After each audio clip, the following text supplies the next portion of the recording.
મિત્રો ફાઇનલી પહોંચી ગયા છીએ દવાડા ગામની અંદર, જો તમે જોઈ શકો છો કે જાગેશ્વર મહાદેવનું મંદિર આવેલું છે અને આ મંદિર 12મી સદીમાં બનેલું છે. પ્રાચીન મંદિર છે, જો કે અત્યારે રંગ રોગાણ નવીન કરવામાં આવેલ છે, તેનું સમારકામ કરેલ છે, પરંતુ ખૂબ પ્રાચીન અને 12મી સદી એટલે કદાચ સોલંકી કાળ દરમિયાન બન્યું હોય.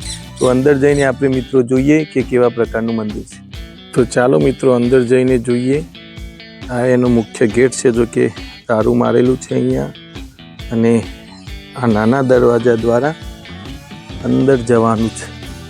અહીંયા મિત્રો જુઓ, આ પ્રકારે જાગેશ્વર મહાદેવનું મંદિર દવાડા ખાતે જોવા મળે છે. આ મુખ્ય મંદિર છે મિત્રો, પ્રાચીન મંદિર છે, પરંતુ અત્યારે સમારકામ કરેલ છે, રંગ રોગાણ કરેલ છે, પરંતુ 12મી સદીમાં આ મંદિર બન્યું છે. ને બાજુમાં આ પણ પ્રાચીન મંદિર છે, જે તે વખતે ગણપતિ દાદાનું મંદિર. તમે જુઓ, જે તે વખતે આ મંદિર આ પ્રકારે બનેલ છે. અને આ છે મિત્રો હનુમાન દાદાનું મંદિર. એટલે બંને મંદિરો સામેની બાજુએ છે, અને આ છે મુખ્ય મહાદેવનું મંદિર.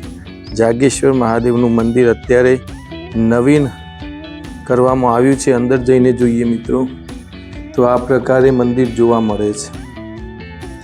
જુઓ મિત્રો, અહીંયા કોતરકામણી પણ પ્રાચીન છે, 12મી સદીની છે મિત્રો. આ પ્રકારે કોતરકામણી જોવા મળે છે. એટલે ખૂબ પ્રાચીન મંદિર છે. તમે એના દર્શન પણ મિત્રો કરી શકો છો. આ છે જાગેશ્વર મહાદેવનું મંદિર. શિવલિંગ મિત્રો ખૂબ પ્રાચીન છે, એટલે કે 12મી સદીમાં જે તે વખતે બનાવવામાં આવ્યું છે એ મંદિર, અને એ વખતનું શિવલિંગ જોવા મળે છે. તો આ પ્રકારે આપ દર્શન પણ કરી શકો છો. આ પ્રકારે છે આખું જ મંદિર. અને આ પ્રકારે મિત્રો જો આ બાંધકામ પણ પ્રાચીન હતું, પરંતુ ઉપર અત્યારે રંગ રોગાણ કરી એને ગામ લોકો દ્વારા કદાચ એને સજાવવામાં આવ્યું છે. તો આ જે મુખ્ય મંદિર છે જાગેશ્વરનું, એની બાજુમાં અહીંયા બીજું એક મંદિર છે, જે અમે તમને બતાવીએ છીએ પાછળની બાજુએ. એ પણ પ્રાચીન મંદિર છે, પરંતુ અત્યારે રંગ રોગાણ કરી નવીન કરવામાં આવ્યું છે. તો જુઓ મિત્રો, અહીંયા આ બંને મંદિરો જોવા મળે છે. અહીંયા આ પણ હનુમાન દાદાનું મંદિર છે, અને બાજુમાં આખું જ આ ગણપતિ દાદાનું મંદિર પણ તમે જોઈ શકો છો. અને અહીંયાથી અમે તમને બતાવીએ મિત્રો, આ શીતળા માતાનું મંદિર એવું અત્યારે નામ આપવામાં આવ્યું છે. જુઓ મિત્રો, દવાડા ગામમાં આ મંદિર આવ્યું છે, મહેસાણા જિલ્લાના દવાડા ગામમાં. ત્યાંથી ચાલો એટલે અહીંયા બીજું એક મંદિર મિત્રો, ભૈરવ દાદાનું મંદિર પણ અહીંયા જોવા મળે છે. જુઓ મિત્રો, આ પ્રકારે. અને આ શિલ્પોથી ભરપૂર મંદિર મિત્રો તમે જોઈ શકો છો. જાગેશ્વર મહાદેવનું મંદિર દવાડા ખાતે આવેલું છે. અમે તમને નજીકથી બતાવીએ છીએ. અત્યારે રંગ રોગાણ કરવામાં આવ્યું છે, પરંતુ આ છે મિત્રો પ્રાચીન મંદિર.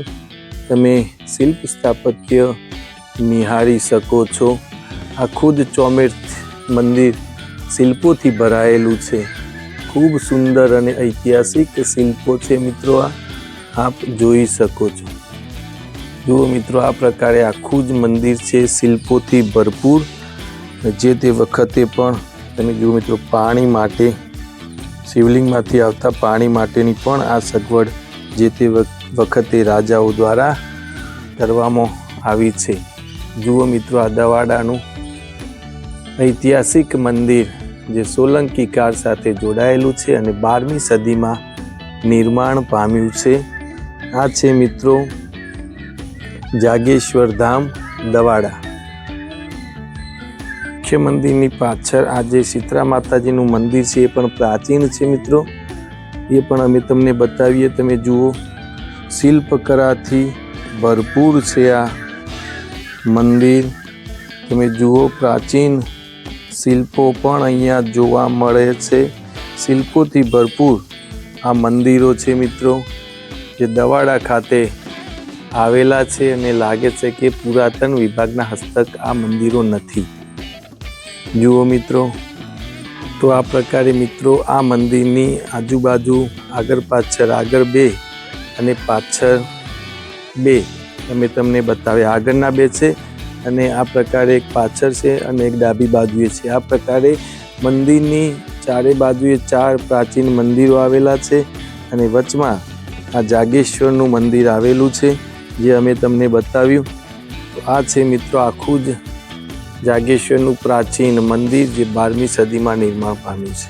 તો આ તો મિત્રો મારો ઐતિહાસિક વિડીયો. જો આપને ગમ્યો હોય તો લાઈક કરજો, શેર કરજો અને સબસ્ક્રાઈબ તો ચોક્કસ કરજો, જેથી અમારા નવા ઐતિહાસિક વિડીયો આપની સુધી પહોંચી શકે. જય હિન્દ, જય ભારત.